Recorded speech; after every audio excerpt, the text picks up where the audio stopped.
Hey, we got a general tape rack including Echo Department, local stuff, and speaking of local, pizza night's coming up at the Little Rose. There's one on August 7th, and then another one in September, and Midnight Cruisin' +2. Kingo Hamada, there's actually two remastered tracks on this stuff, and Best of Shoegaze 90 to 2022.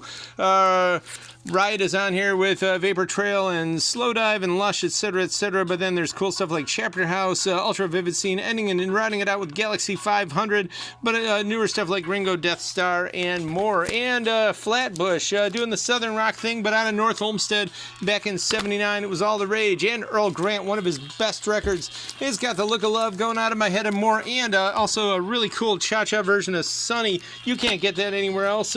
Cyril Stapleton from 1956, a rich tapestry of Romantica.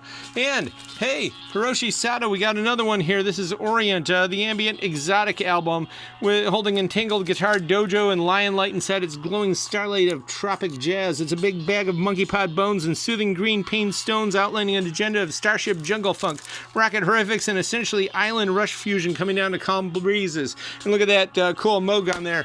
And Tatsu Yamashita, city pop, and really funky city pop with a lot of influence of the Bee Gees and Donna Summer and more. Roy Ayers, Ubiquity. This is a really awesome, I think there's only 4 tracks on here. Yep, 4 tracks. Really great stuff here from way back when, early 70s, recorded live, and it's finally out on this beautiful Japanese press record. And Sandra Alexandra and her 12 Samurai. This is such a cool lounge record. Stormy jazz vocals scattered and spoken in English and Japanese, Spanish and French, lemon lounge flavors and floral jazz and haunted childlike 1970 echoes against the wood-paneled wall. Long-distance cocktail lounge pop songs from the Showa era, including Blue Light Yokohama. That's one of the biggest hits on here, but they're all songs of love and longing, a lone partridge, an empty plane with a pink sky, a lost diamond ring. And this is one of those records that diggers get just on one of 2 things, and you could just turn off this video if you agree, because this is all you need to know, just from the cover art right there and the title, Esoteric Funk. This is Hubert Barclay Eves III, Japan import, repress of his only album. Came out in 77. Besides this solo work, of course, he collaborated with M2MA, and if you know what that is, you definitely want this. And then he was part of the disco mind behind D-Train in the early 80s. But this is a monumental drip-scaled work of deep crate jazz rock fusion, and all in the fluorescent glow of deep city funk.